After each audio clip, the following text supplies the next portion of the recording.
کیسرانی voice کے معزز ناظرین السلام علیکم۔ حضرت جابر رضی اللہ تعالیٰ عنہ نے ایک بکری ذبح کر کے اس کا گوشت پکایا اور روٹیوں کا چورا کر کے سرید بنایا اور اس کو بارگاہ نبوت میں لے کر حاضر ہوئے۔ حضور صلی اللہ علیہ وآلہ وسلم اور صحابہ کرام رضی اللہ تعالیٰ عنہ نے اس کو تناول فرمایا۔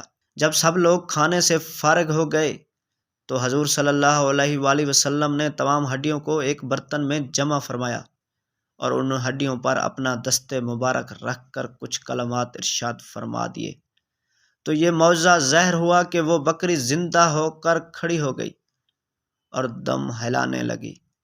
پھر آپ صلی اللہ علیہ وآلہ وسلم نے فرمایا کہ اے جابر، تم اپنی بکری اپنے گھر لے جاؤ۔